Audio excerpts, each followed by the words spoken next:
আজকের আলোচনার বিষয়বস্তু হলো পরোপকার নিঃস্বার্থতার আলোয় নির্মিত মানুষের সত্যিকারের মহত্ব।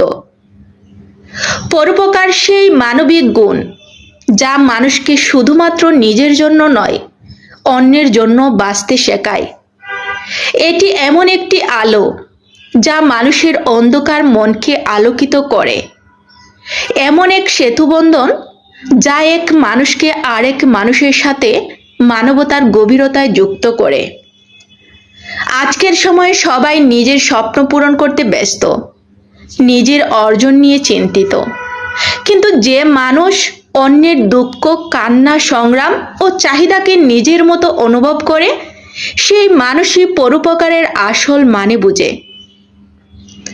পরোপকার কখনো বিশাল কোনো কাজের মধ্যে সীমাবদ্ধ থাকে না, বরং অনেক সময় একটি ছোট কাজই কারো জীবনে বিশাল পরিবর্তন আনতে পারে। কারো কথা মন দিয়ে শোনা, কাউকে ভরসা দেয়া, পড়ে যাওয়া মানুষকে হাত ধরে উঠিয়ে দেওয়া, কারো স্বপ্ন পূরণে একটু সহায়তা করা, এই কাজগুলো মানুষের ভেতরে এমন শক্তি জাগায় যা বহুদিনের কষ্ট দূর করতে পারে। পরোপকারের বীজ যখন কারো মনে রোপিত হয়, তখন সে আর শুধুই নিজের জন্য বাঁচে না, সে সমাজের প্রতি দায়বদ্ধতার অনুভূতি নিয়ে বাঁচে। পরোপকার মানুষের ভিতরে থাকা কঠোরতা গলিয়ে তাকে নরম করে তোলে। এটি অহংকারকে দূর করে, মনের ভিতর বিনম্রতা সৃষ্টি করে। যে মানুষ প্রতিদানের আশায় নয়, শুধুমাত্র মানবতার টানে অন্যকে সাহায্য করে, তার হৃদয় সবচেয়ে বড় সম্পদে পূর্ণ থাকে। কারণ নিঃস্বার্থ সাহায্যের আনন্দ এমন এক অনুভূতি যা কোনো অর্থবিত্ত দিয়েও পাওয়া যায় না।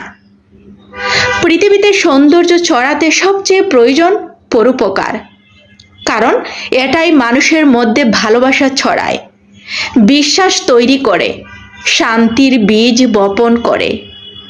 একজন মানুষের করা একটি ভালো কাজ অনেক সময় চেনের মতো অন্য মানুষের কাছেও ছড়িয়ে পড়ে, ফলে সমাজে আলোর বৃত্ত একের পর এক তৈরি হতে থাকে।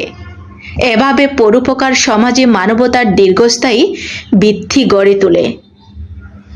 সবচেয়ে বড় কথা হলো, পরোপকার করতে শক্তি, ক্ষমতা, প্রচুর অর্থ বা বিশেষ অবস্থানই প্রয়োজন হয় না।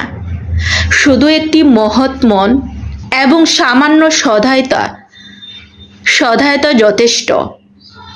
তাই আমাদের উচিত প্রতিদিন কারো একটুখানি উপকার করা, কারো মুখে হাসি ফোটানো, কারো জীবনের অন্ধকারে একটুখানি আলো জ্বালানো।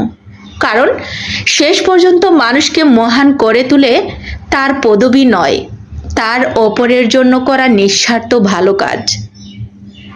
আমার এই ভিডিওটি যদি আপনাদের ভালো লেগে থাকে, তাহলে অবশ্যই লাইক, কমেন্ট এবং শেয়ার করবেন এবং আমার পেজটি ভিজিট করে সাথেই থাকবেন। ধন্যবাদ সবাইকে।